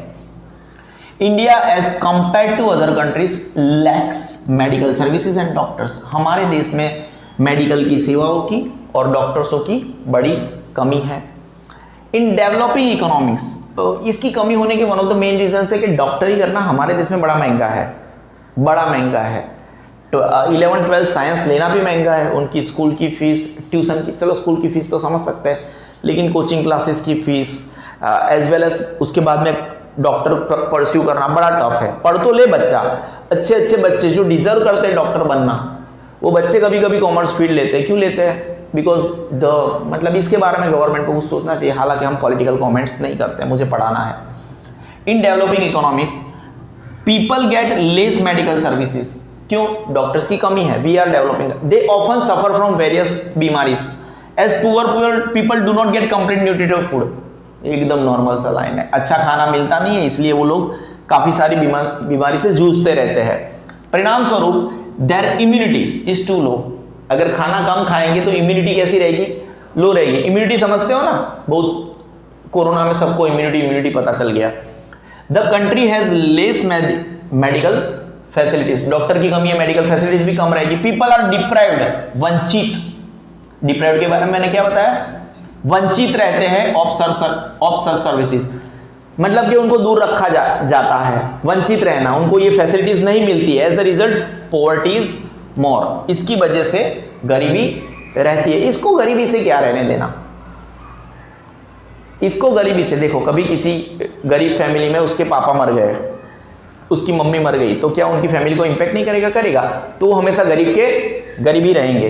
In developing countries every 6000 population 1 doctor is available, very dangerous, हर 6000 लोगों के ऊपर एक ही डॉक्टर है, ठीक है। वेरेज अमंग डेवलप्ड इकोनॉमिक्स हर 350 लोगों के ऊपर एक डॉक्टर है। आप समझ रहे हो, और डॉक्टर बनना मुश्किल क्यों, क्योंकि गरीब का लड़का डॉक्टर बनने का सपना भी नहीं दे सकता, उसके पास वो फीस ही नहीं है, डॉक्टर बनने की फीस ही नहीं है, वो अफोर्ड ही नहीं कर सकता कि कॉलेज की इतनी महंगी महंगी फीस हर साल दे सके। In developing countries every 1.7 crore people die from diarrhoea, बहुत गलत बात है, डायरिया जैसे रोग, झाड़ा बोलते हैं उसको, मलेरिया एंड टीबी, ट्यूबरकुलोसिस, ऐसे रोगों से 1.7 करोड़ लोग डेवलपिंग कंट्री में हर साल मरते हैं, बहुत डेंजर नंबर है ये। In the whole world 2.3 crore people are suffering from AIDS, acquired immunodeficiency syndrome. हम साइंस नहीं पढ़ रहे तो इसके बारे में ज्यादा चर्चा नहीं करते हैं। Out of this 90% belong to the developing, और ये जो 2.3 करोड़ पीपल है जो एड्स से मरते हैं, उसके 90% लोग अप्रोक्सीमेटली 2 करोड़ 2.07 अप्रोक्सीमेटली 2.07 करोड़, ठीक है। इतने लोग तो सिर्फ और सिर्फ डेवलपिंग इकोनॉमीज से है। आप चीजों को समझ रहे हो, ये हमारा चौथा मुद्दा था। क्या था? चौथा मुद्दा था इंडिकेटर्स ऑफ पॉवर्टी का। सबसे पहला इंडिकेटर्स ऑफ पॉवर्टी था PCSCE, पर capita house hold consumption expenditure. दूसरा वाला मुद्दा था लेवल्स ऑफ माल न्यूट्रिशन। तीसरा वाला मुद्दा था LE and IMR, life expectancy and infant mortality rate. चौथा मुद्दा है हमारा MF, medical facilities. Health sector में आता क्या है? डॉक्टर्स आ जाएंगे, नर्स आ जाएंगे, कंपाउंडर आ जाएंगे, ठीक है, आर इंक्लूडेड, और उनकी जो स्कैरसिटी है वो एडवर्सली इफेक्ट करती है हेल्थ सर्विसेज को। कोई डाउट है? India as compare to other countries lacks medical services and doctors. हमारे देश में मेडिकल सर्विसेज की भी कमी है और डॉक्टर्स की भी कमी है। और इन developing economies like India, people get less medical services, they often suffer from various diseases, poor people do not get complete nutritive food। अच्छा खाना नहीं मिलता, और अच्छा खाना नहीं मिलता इसका मतलब उनकी इम्यूनिटी भी कैसी है? टू लो है। The country has less medical facilities, people are deprived, उनको वंचित रखा जाता है of such services, as a result poverty is more. In developing economies every 6000 population has only 1 doctor, 1 doctor is available, whereas among developed economies हर 350 लोगों के ऊपर एक डॉक्टर है, ठीक है, अच्छी बात है डेवलप कंट्री के लिए। इन डेवलपिंग कंट्रीज हर साल 1.7 करोड़ लोग मरते just because of diarrhoea, malaria end TB. At the same time पूरी दुनिया में 2.3 करोड़ लोग हैं जो एड्स से मरते हर साल। लेकिन इसमें भी शॉकिंग न्यूज ये है, इनमें से 90% यानी अप्रोक्सीमेटली 2.07 पीपल, ये आपके नंबर, आपको ये 3.07 याद नहीं रखना है, सिर्फ और सिर्फ डेवलपिंग इकोनॉमी से मरते हैं। ये आपके हो गए 4 पैराग्राफ मेडिकल फैसिलिटीज का। इंडिकेटर्स ऑफ पुअर्टी में ड्रिंकिंग वाटर भी आता है। आपको कैसा ड्रिंकिंग वाटर मिलता है, अच्छा या बुरा? हम क्या पढ़ रहे हैं? इंडिकेटर्स ऑफ पुअर्टी, गरीबी क्या क्या दर्शाता है। सबसे पहले वाले पॉइंट पे हम क्या थे? पर capita household consumption expenditure. दूसरे वाले मुद्दे पे हम क्या थे? Level of mall nutrition. तीसरे वाले मुद्दे पे हम क्या थे? Life expectancy and infant mortality rate. चौथे वाले मुद्दे पे हम क्या थे? MF। कोई डाउट है? पांचवा वाला मुद्दा क्या है? DW। मुद्दे से पढ़ते हैं हम भाई, sigma institute of excellence. Subscribe करो, करवाओ, लोगों को बोलो वीडियो देखे। अगर आपको लाइक लगा है और ऑफलाइन ज्वाइन करना है, we have a next level testing pattern, please join करो हमें। Health of population is very much connected to drinking water. जो पॉपुलेशन की हेल्थ है कैसी रहती है? जैसे डायरिया क्यों होता है? टाइफाइड क्यों होता है? टाइफाइड हालांकि वो ऑयली और बुरा खाना खाने से होता है। ड्रिंकिंग वाटर, अगर हम खराब पानी पी लेंगे तो हमें डायरिया जैसी बीमारी होगी, कोलेरा होगा। And facilities of cleanliness, health of population is very much connected to drinking water. और हाइजीन की अगर हम बात कर लें, इसके फैसिलिटीज ऑफ क्लीनलीनेस से लिखा है, इसकी जगह पे हाइजीन लिख सकते हैं, लेकिन जाने दो, जैसा लिखा है ऐसा लिख देना। According to the census report, census के बारे में नहीं पता है तो बता दूं मैं, वस्ती गणतरी। सेंसस मतलब क्या? आखिरी में हमारा पॉपुलेशन काउंट हुआ था, वस्ती गणतरी यानी पॉपुलेशन काउंट 2011 में, 2021 में होना वाला था सेंसस, लेकिन कोरोना की वजह से नहीं हुआ है। अब कब होगा? 2031 में होगा सेंसस। सेंसस रिपोर्ट मतलब क्या? वस्ती गणतरी। हमारे देश में कितने लोग रहते हैं?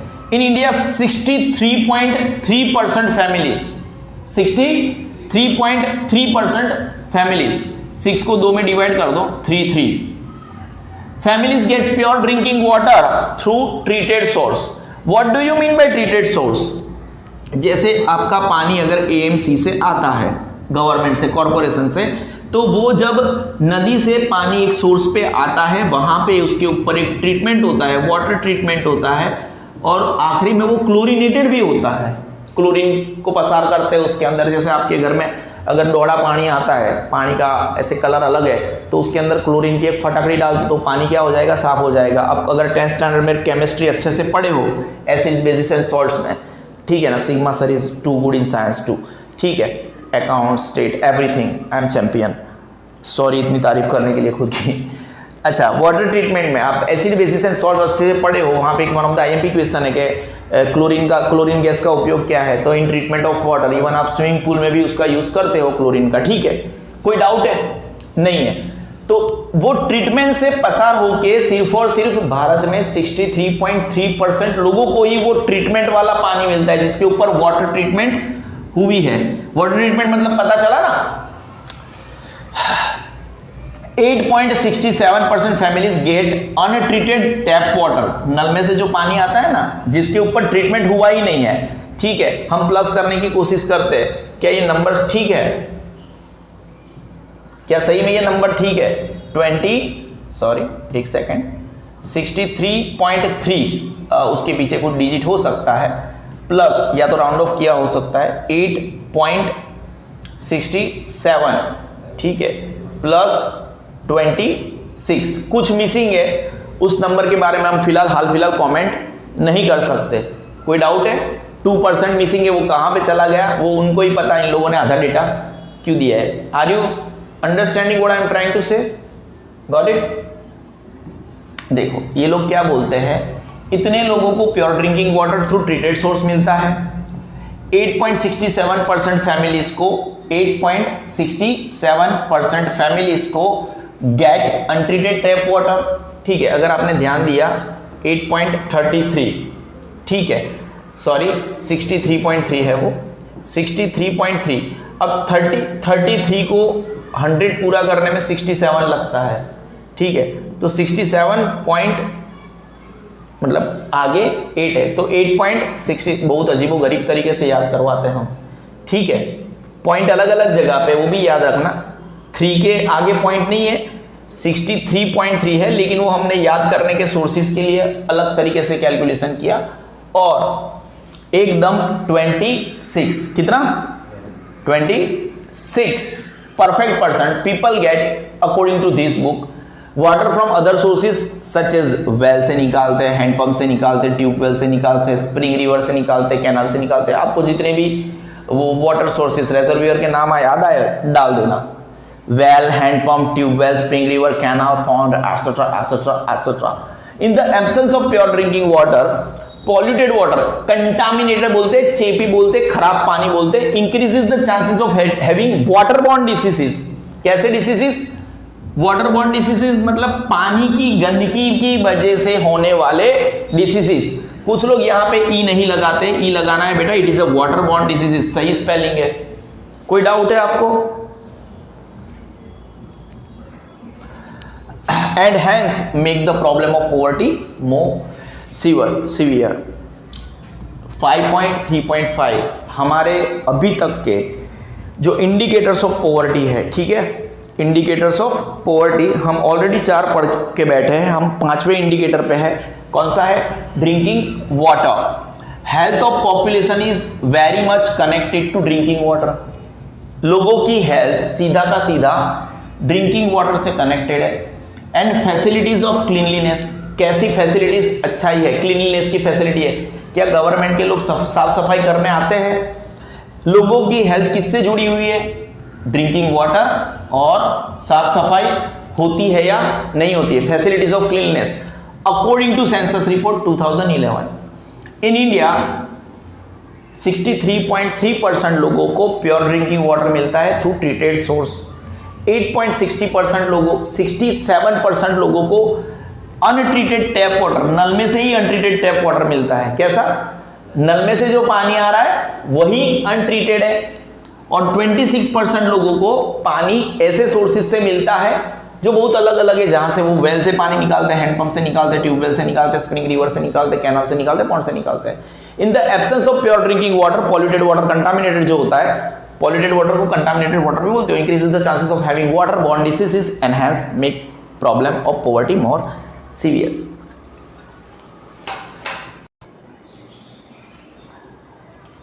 5 पॉइंट हो गए, ठीक है। हम आगे बढ़े। पहला पॉइंट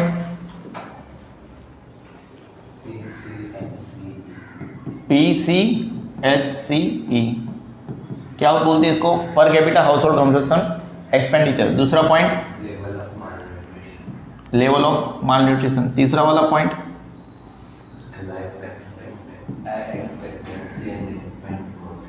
इन्फेंट मोर्टालिटी रेट और MF।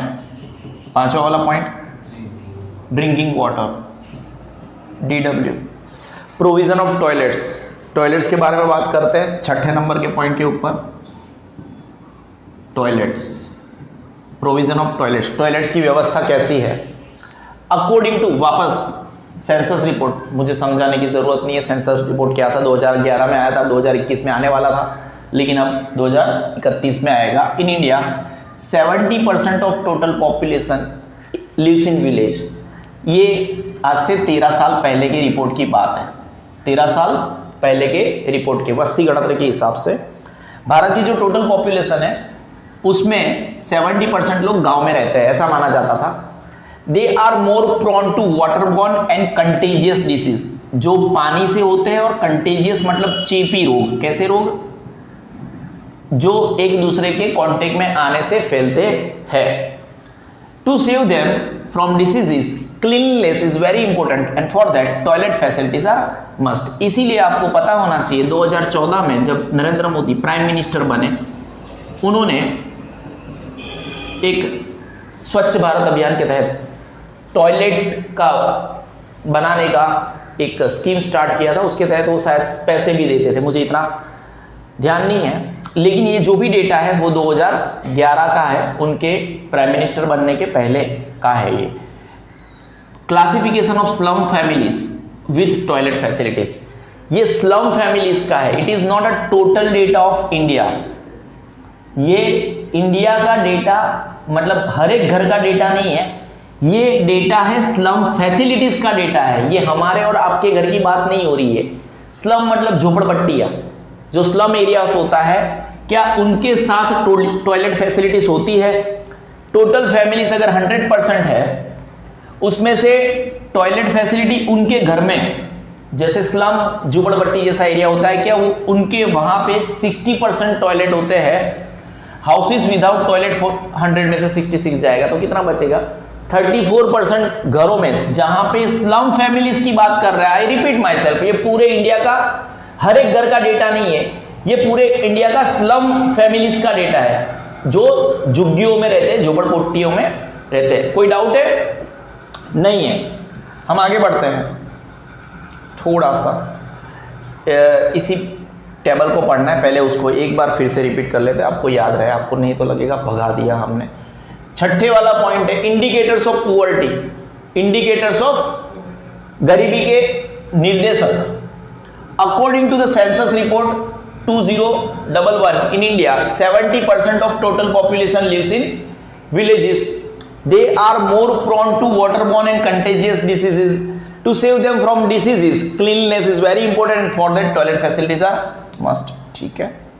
In India, 66% houses have toilet facilities within the house, where remaining use common toilets. Lack of cleanliness, pollution, and physical weakness keep the production and productivity at low level, which is one of the factors of rising poverty.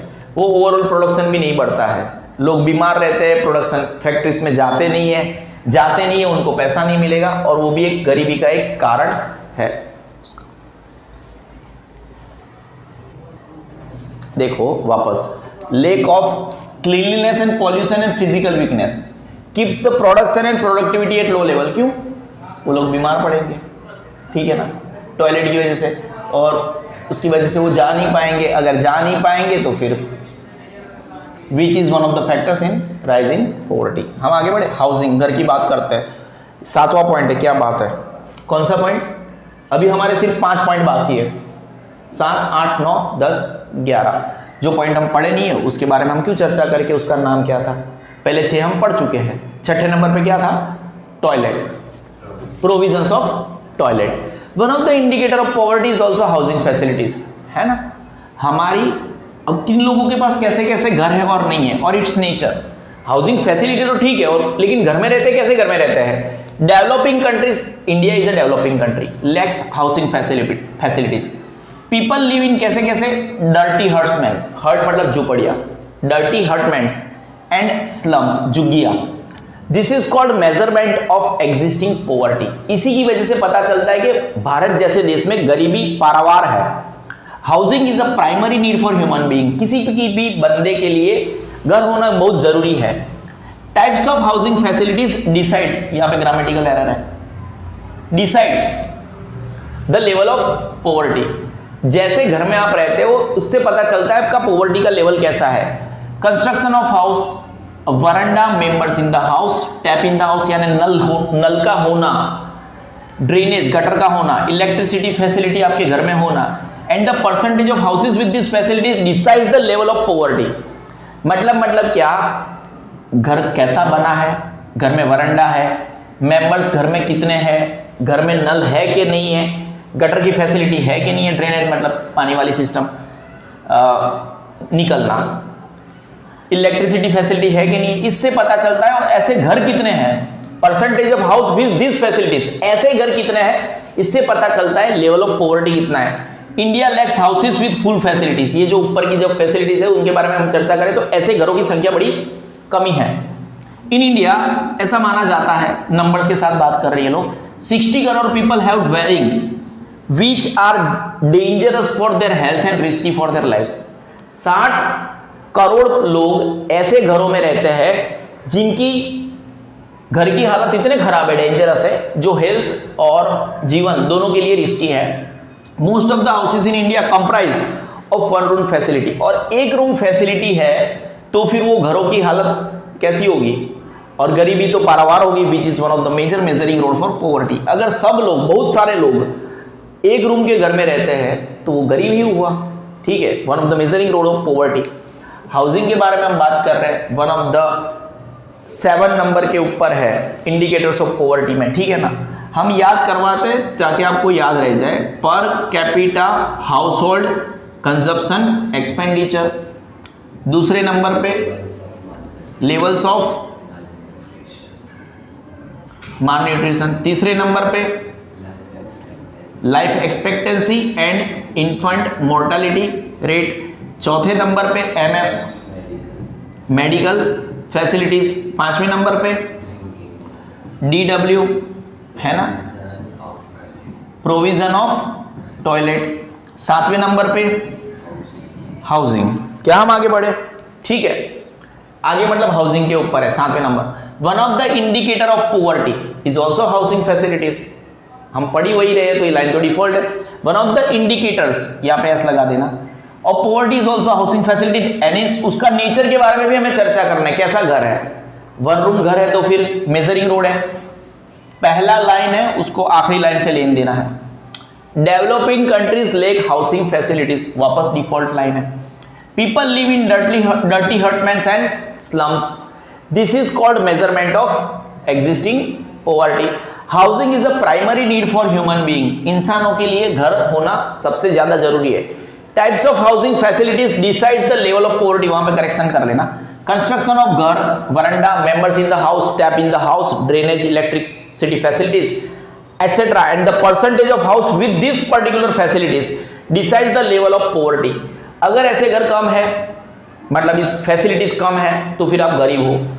India lacks houses with full facilities. जिन घरों में सभी चीजों की व्यवस्था हो, ऐसे घर इंडिया में बहुत कम है.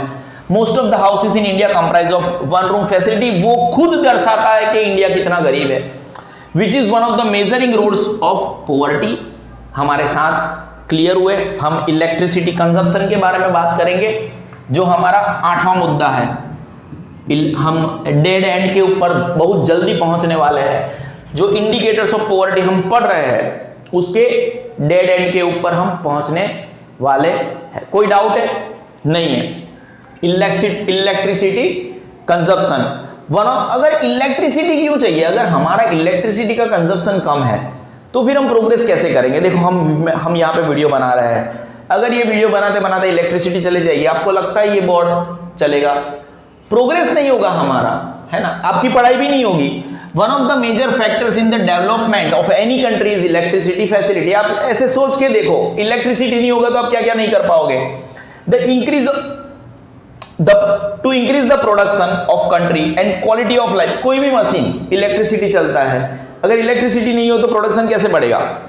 And quality of life of people. Electricity is imperative. Must. Electricity is imperative. India is main producer and consumer of electricity. India electricity को प्रोड्यूस तो करता भी है, उसको कंज्यूम भी कर ही लेता है. Then also because of high population and low per capita income, per person electricity consumption is very very very very less. कोई डाउट है?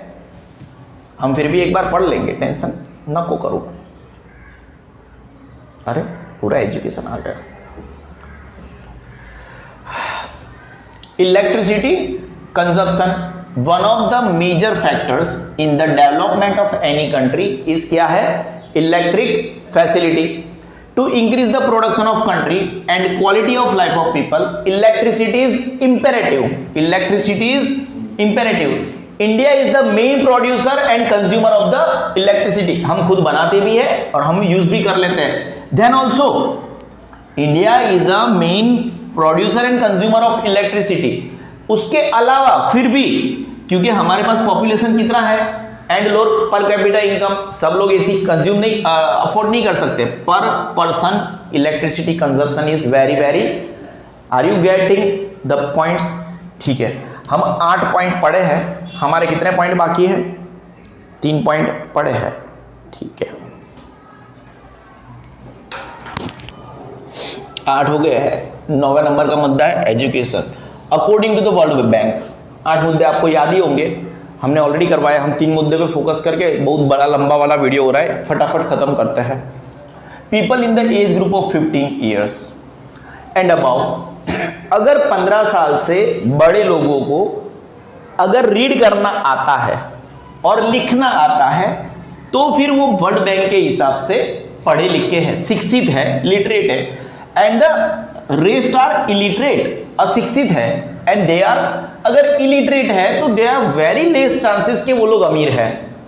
किसी एक बंदे का एग्जाम्पल देके पूरी यंग जनरेशन ऐसा बोलती है, अरे पढ़े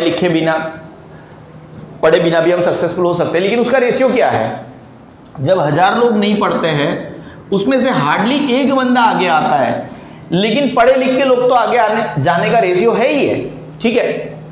Lack of education and training gives rise to incapable and less productive labor. ऐसे मजदूर जिनकी कैपेसिटी नहीं है और जिनकी प्रोडक्टिविटी भी कम आएगी in the country. As a result, परिणाम स्वरूप, labourers get limited work opportunities and choices. क्योंकि वो इनकेपेबल है, लेस प्रोडक्टिव है, उनके पास वर्क की अपॉर्चुनिटीज की बड़ी कम आएगी और चॉइसेस भी उनके पास कम रहेगी. हैंस लेस वेजेस, उनको कम मजूरी मिलेगी. And low income increases poverty. कम मजूरी और कम आवक उसकी वजह से गरीबी बढ़ेगी। In 2011 Brazil had 21% literacy rate, whereas in India it was 74.04। Brazil में 91%, इंडिया में 74.04, नेपाल में 60% एंड पाकिस्तान, क्या बात है, हमेशा तत्पर। हम पाकिस्तान अपने आप को पिछड़ा बताने में हमेशा तत्पर रहता है, उसको मजा आती है कि हम हारे हुए।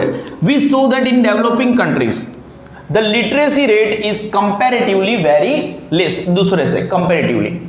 लो education among poor makes them conservative, उनका अप्रोच भी कंजर्वेटिव रहता है, ये करो वो करो, किसी का काला करो, ये करो, समझ रहे हो, कंजर्वेटिव अप्रोच रहता है, ऐसे कपड़े ना पहनो, लेस एक्सेप्टेबल टू चेंजेस, वो चेंजेस को एक्सेप्ट करना नहीं चाहते हैं।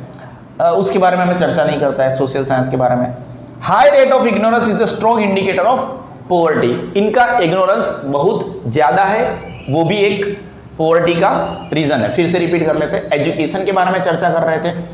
According to the world bank, विश्व बैंक के हिसाब से, people in the age group of 15 years, 15 साल या उससे ज्यादा वाले लोग, who can read and write, जो रीड कर सकते हैं और लिख सकते हैं, आर पढ़े लिखे, and the rest are illiterate, और दूसरे जो लोग हैं वो कैसे, एंड दे आर मोस्टली कैसे, वो लोग पुअर है।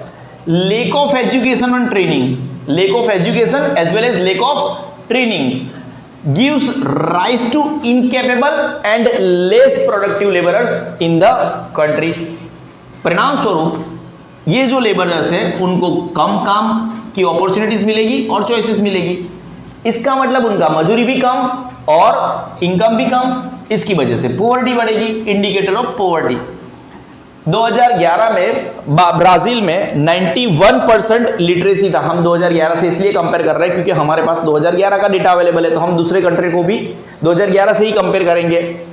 Whereas in India it was 74.04%, Nepal में 60%, ठीक है, 55% in Pakistan, which shows that in developing countries the literacy rate is comparatively very less. Low education among poor makes them conservative, वो conservative हो जाते हैं, and less acceptable to changes, changes को accept नहीं कर पाते। High rate of ignorance is a strong indicator of poverty, ठीक है। Only level of per capita income cannot give the right estimate of poverty in the world. A country with high per capita income can have high number of people. क्यों? अगर उनकी आवक ज्यादा, ऐसा भी हो सकता है कि वो कॉन्सेंट्रेटेड कुछ लोगों के हाथ में हो, है ना। इसके नीचे वाला point, unequal distribution of income, समझ रहे हो आप। चलो उसी पॉइंट को चर्चा करते हैं। आगे वाला पॉइंट हम क्या पढ़ रहे हैं, इंडिकेटर्स ऑफ पॉवर्टी, जिसमें 1 से 8 को हमने रिपीट कर करके पढ़ा है, ठीक है।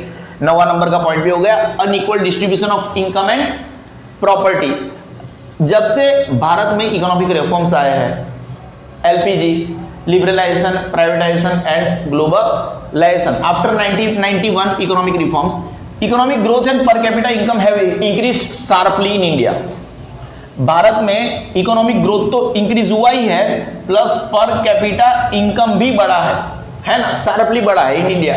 But due to unequal distribution of income, हमारे देश में भी अनइक्वल डिस्ट्रीब्यूशन ऑफ इनकम है। जैसे अंबानी है, अदानी है, ये लोग, अमीर लोग ही अमीर हो रहे हैं, गरीब लोग ज्यादा से ज्यादा गरीब हो रहे हैं, मुझे इनसे कोई आपत्ति नहीं है।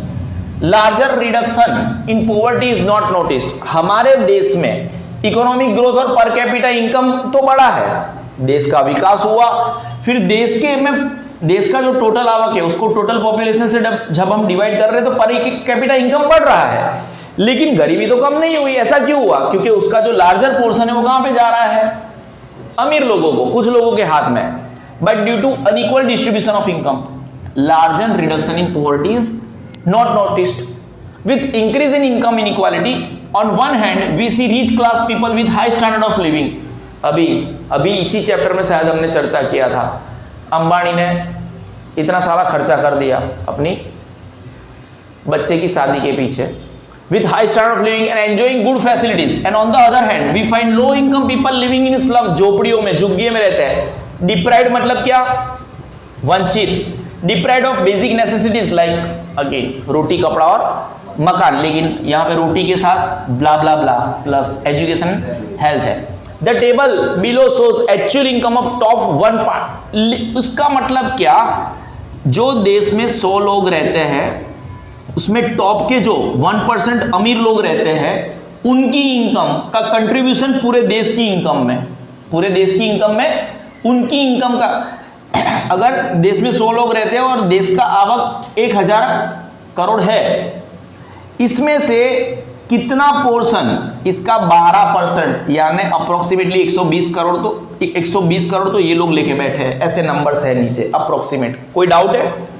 फिर से, आफ्टर 1991 इकोनॉमिक रिफॉर्म्स, भारत में इकोनॉमिक ग्रोथ हुआ, पर कैपिटा इनकम भी बढ़ा भारत का, have increased sharply in India but due to unequal distribution of income, larger reduction in, गरीबी में कोई कमी नहीं आई, larger reduction in poverty is not noticed, with increase in income inequality on the one hand we see rich class of people, Ambani, with high standard of living and enjoying good facilities, and on the other hand we find low income people living in slums and deprived of basic necessities like food, education and health. The table below shows blah blah blah 3 देशों में।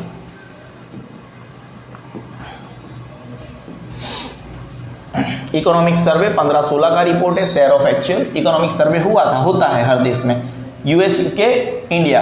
उनमें 1998 में देश की कुल income का, कुल आवक का 15.2% हिस्सा अमीरों के हिस्से में था, जो बढ़ के 18.9 हो गया। यूके में 12.5% टोटल इनकम का हिस्सा जा रहा था अमीरों में, वो मार्जिनली बढ़ा। इंडिया में 9% से लेके वापस अमेरिका जैसा 3.6 बढ़ के 12.6 हो गया। मैं आगे बढ़ूं, इन डिजिट्स को मैं जैसे याद करवाता हूं वैसे मैंने याद नहीं करवाया है। कोई डाउट है? श्योर? हम आगे बढ़े, चलो। According to the above data, आप देख लेना, मुझे भी ये वीडियो आज का खत्म करना है, वैसे पढ़ा तो अच्छा ही रहा हूं जैसे स्टार्टिंग में पढ़ाता हूं। Economic survey 15-16, according to the above information in comparison to 1998 in the year 2000 the top 1% rich class share in actual real income has increased, तीनों देशों में। In comparison to 98 in the year two actually national income of top 1% class in US has increased from 15.2% to 18.9%, UK 12.5% to 12.7%, and in India 9.0% to 12.6%. For India, it can be said that the advantage from economic reforms were more in favor of the rich. So disparity of income inequality is also one of the indicators of the high rate of unemployment. Wow. Indicators of poverty है उसका आखिरी point. When people with working capacity and willingness to work at existing wage rate do not find work, ये मतलब demand and supply वाली चीज हो गई। याद आया आपको 11th स्टैंडर्ड का? कुछ लोग हैं जो अनएम्प्लॉयड है, उनको एग्जिस्टिंग रेट पे काम चाहिए, उनकी विलिंगनेस है काम करने की, ये एम्प्लॉय का ही लिखा है, एग्जिस्टिंग रेट है, उनको काम करना है, दे वांट टू वर्क, लेकिन उनको काम नहीं मिल रहा है, उसी को हम क्या बोलेंगे? अनएम्प्लॉयमेंट। अगर कोई काम करना नहीं चाहता है तो उसको अनएम्प्लॉयमेंट नहीं बोलते हैं। When people with working capacity, पहले तो उनकी वर्किंग कैपेसिटी होनी चाहिए, and willingness to work, demand का डेफिनेशन याद आ रहा है? Willingness to work at existing wage rate, जो एग्जिस्टिंग वेज रेट है, पहले तो उनकी वो काम करने की कैपेसिटी है, एग्जिस्टिंग वेज रेट के ऊपर वो काम करना चाहते हैं और उनको काम नहीं मिल रहा है, ठीक है, then they are said to be unemployed.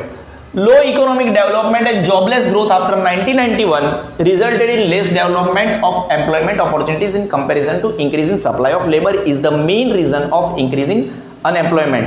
ठीक है, देखो सप्लाई ऑफ लेबर तो था, सप्लाई ऑफ लेबर तो था, लेकिन उसकी डिमांड इतनी नहीं थी, ठीक है।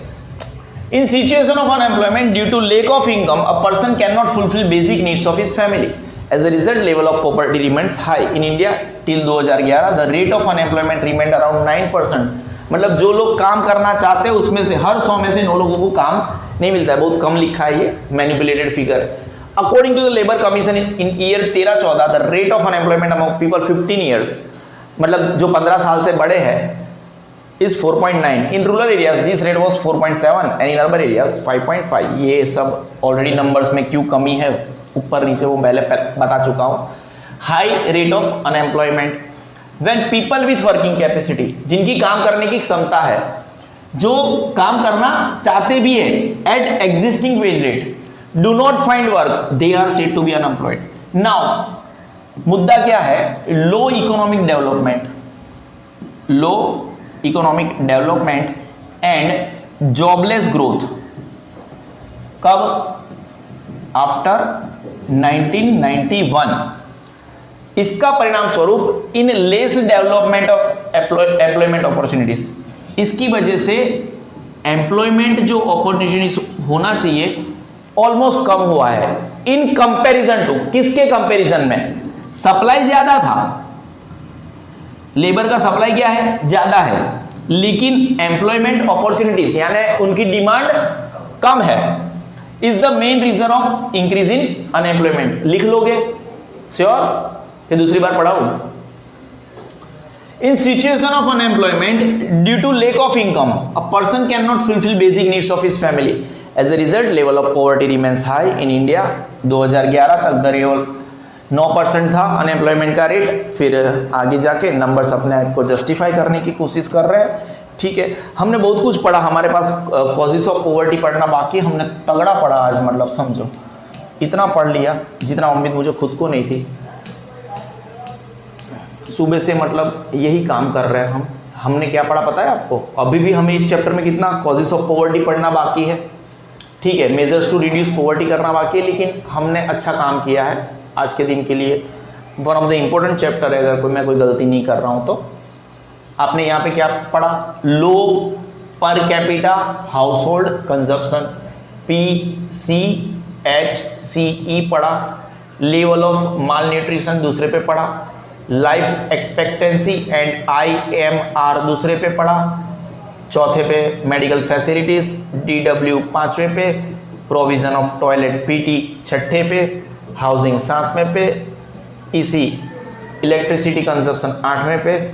Education unequal distribution of income and property 10वें में. हाई रेट ऑफ अनएम्प्लॉयमेंट 11वें में. हम जब भी नेक्स्ट टाइम पार्ट 4 बनाएंगे हम क्या पढ़ेंगे? कॉजेज ऑफ पॉवर्टी पढ़ेंगे. बहुत जल्दी हम इस चैप्टर को खत्म करेंगे. 5 या 6 पेज अभी भी बाकी है. This is sigma institute of excellence. Thanks for watching.